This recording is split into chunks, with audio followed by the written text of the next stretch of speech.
I would imagine that creating a non-canon story gives you more freedom to write it, but like you were saying, you have so much to put on, you have so many ideas that it can get complicated. So how do you balance this freedom with what you need to see in the story and to give the characters in the story the essence, the Star Wars essence that the fans already know and love? It's a great question, and I think where it starts is, does what we're writing philosophically and thematically feel like Star Wars? That has to be the first thing, and it doesn't matter if it's Lego Star Wars or comic book or video game or whatever. All of the best Star Wars content that we love, that has traveled with us, it has that spirit and that heart. And so we said, okay, if we're going to do a Lego Star Wars miniseries, we're just going to write it like the best Star Wars story that we know how to write.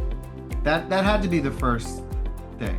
From there, we said, well, okay, we are, as you said, we are in this sort of non-canonical Lego rebuilt place, but we said, but even within that, how can we do something that's totally different, but that feels totally like the thing that you love? And so the way that we accomplished that is said, okay, we're still gonna have Jedi and Sith and Luke Skywalker, but they're all gonna be a little bit different. They're all gonna be through a little bit of a different perspective. And that's where having the original characters like Gaten as Sig, like Bobby Moynihan as Jedi Bob, we can now have a perspective on these classic things. We have people that sort of understand the canonical history of these things, but it's totally different. And so now we as a viewer are in the same point of view as Sig and Jedi Bob, because we're going, oh, well, it used to be like this, but now it's like this. But you know what? Somehow it kind of works. That was a feeling that we wanted to replicate over and over and over again, to make it feel like Star Wars, but to also say we can kind of do whatever we want.